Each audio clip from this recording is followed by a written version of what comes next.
Olá, eu sou o Sass e agora eu quero trazer uma dica de reparo para você que descobriu que o problema do seu aparelho micro-ondas é na placa de controle e descobriu que o problema na placa de controle é a fonte e que a fonte da sua placa de controle não é como essa, que é uma fonte linear. A sua é uma fonte chaveada. Muitas vezes, quando o aparelho de micro-ondas não liga, vamos analisar e descobrimos que o problema está na placa de controle.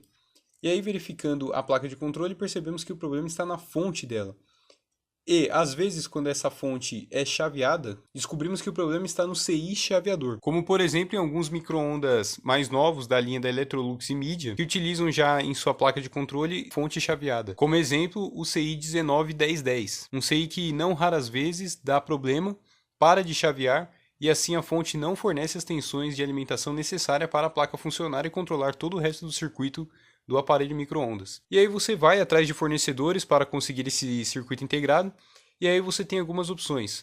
Importar, pagando mais barato, porém vai demorar muito tempo e às vezes o cliente não pode esperar esse tempo. Comprar de varejistas brasileiros, você paga um pouco mais caro e se você compra, por exemplo, pelo Mercado Livre, vai demorar aí de 3 a 7 dias para chegar. Ou então você tem a sorte de ter na sua sucata uma placa que está com outro problema que não na fonte, que não no CI, e aí você pode reutilizar esse CI no aparelho que acabou de entrar na sua oficina.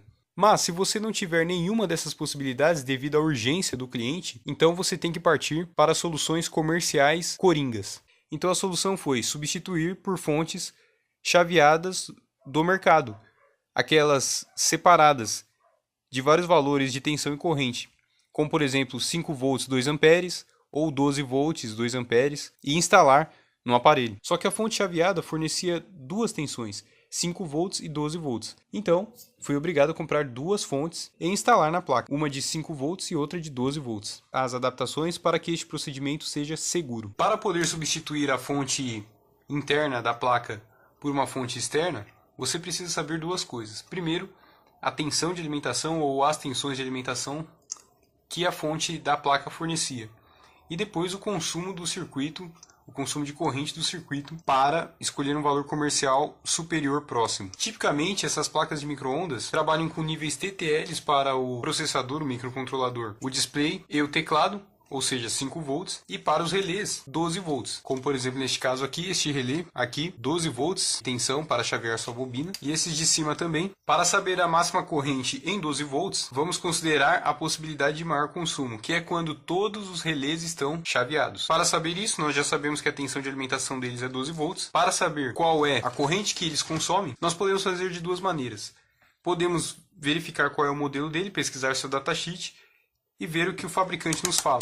Mas praticamente podemos pegar o multímetro e medir nas bobinas dos relés qual é a resistência dela e através da lei de Ohm descobrir qual é a corrente necessária para a sua bobina. Neste caso aqui, essa bobina mede tem uma resistência de 400 ohms. Deste outro relé do mesmo modelo deve ter algo próximo, lá 371 ohms. Vamos considerar o pior caso que as duas tenham 370 ohms, porque no pior caso de menor resistência a corrente vai ser a maior. Então, vamos considerar que os dois tenham 370 ohms.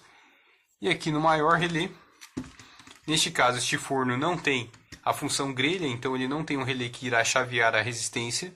Só tem somente esse outro aqui, 260 ohms. Então, em 12 volts, vamos verificar qual é a corrente que deve passar por cada uma das bobinas e somar todas elas para verificar a possibilidade de maior consumo. Vamos aqui, de acordo com a lei de Ohm, vamos calcular a corrente que circulará em cada um dos relés de 370 ohms na bobina. De acordo com a lei de Ohm, a tensão é igual à resistência vezes a corrente, então a corrente vai ser igual a tensão sobre a resistência. A tensão de 12 volts dividido pela resistência de 370 ohms. Isso é igual a 33 miliamperes. Vamos considerar 33 miliamperes em cada um dos relés de 370 ohms. No relé maior, que deu aproximadamente 270 ohms, 12 volts dividido por 270 ohms. Deu 45 miliamperes. Então, 2 vezes 33 miliamperes, 66 miliamperes. 66 miliamperes mais aproximadamente 45 miliamperes, como está tudo em miliamperes, deu 111 miliamperes. Temos então a pior situação de corrente quando os três relés estão chaveados, 111, aproximadamente 111 mA de corrente em 12 volts. Vamos agora descobrir qual é o consumo de corrente do circuito de 5 volts e, fazendo a medição aqui nesta placa, o secundário aqui do transformador após a retificação fornece, na verdade, 7 volts, porque ele considera as perdas até a alimentação dos circuitos TTLs aí de 5 volts.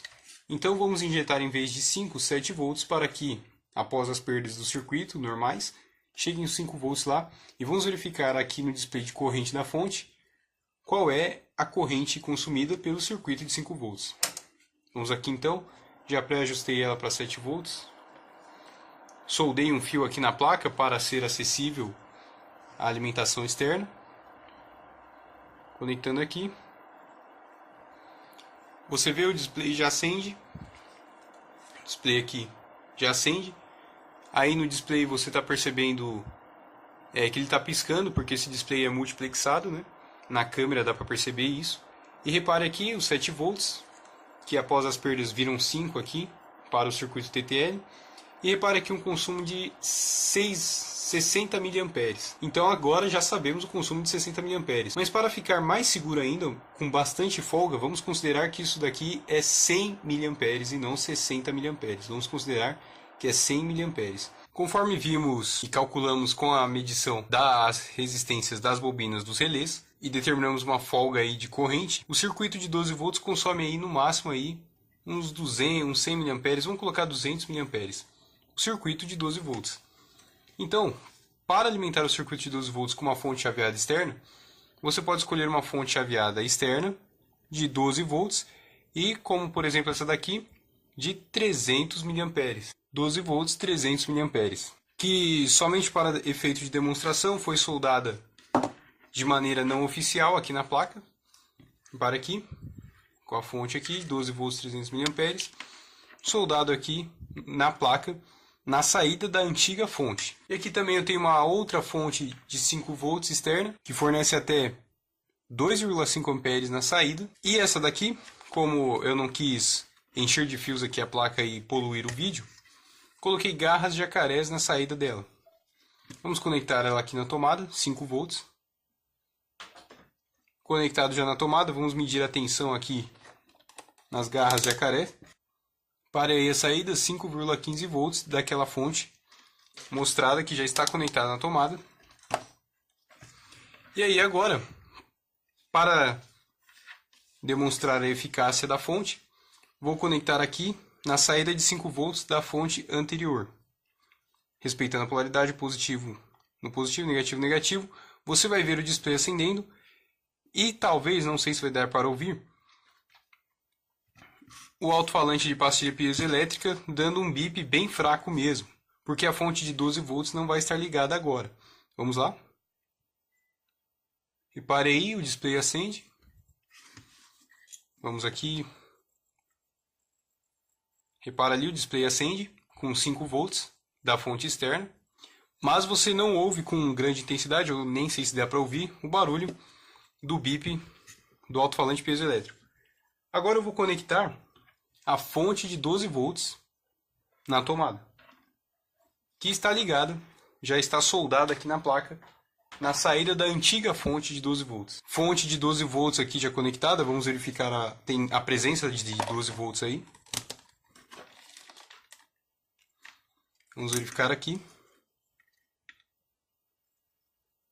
12 volts.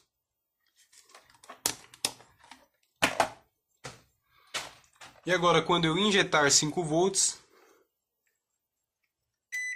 você já ouve o bip já com grande intensidade e o chaveamento de um dos relés. Mais uma vez. Repare que você pode eliminar a fonte chaveada da sua antiga fonte, ou você pode eliminar a sua fonte linear antiga.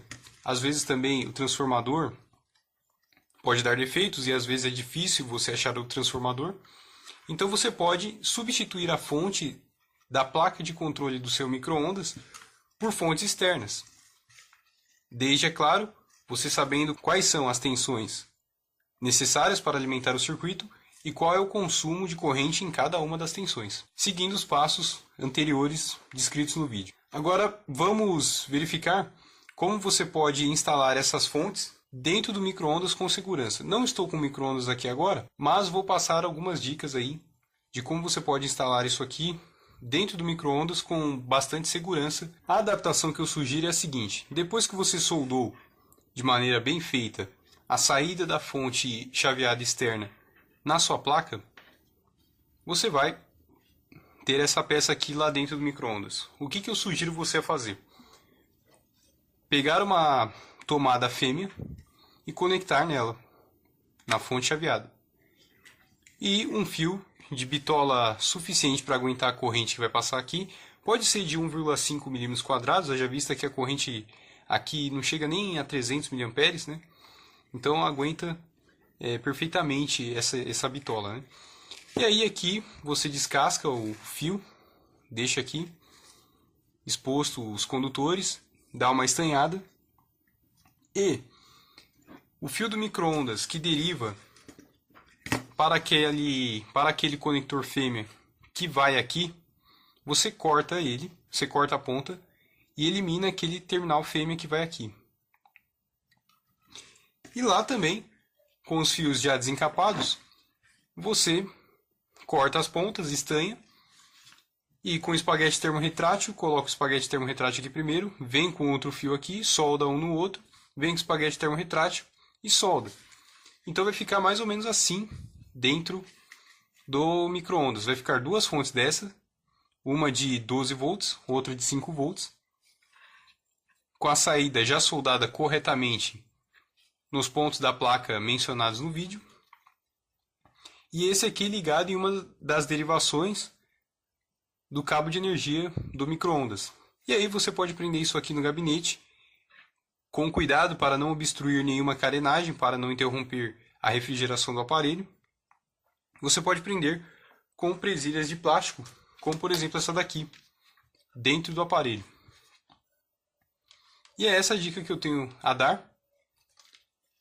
É um procedimento seguro a se fazer, haja vista que essas fontes dentro dela já tem uma certa redundância dentro dela, então você só vai substituir a fonte que já não funciona mais da sua placa por uma fonte externa.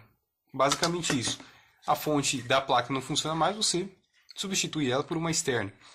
Isso é claro se você não tiver disponível aí o circuito necessário, os componentes necessários para reparar a sua fonte chaveada ou a sua fonte linear aqui, como foi no caso desse vídeo, que pode dar problema no transformador, né? Componente difícil de achar.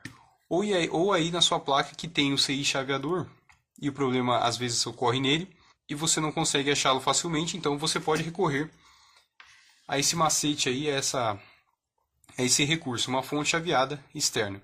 Então é isso aí, essa é a dica de reparo que eu quis apresentar hoje. Muito obrigado.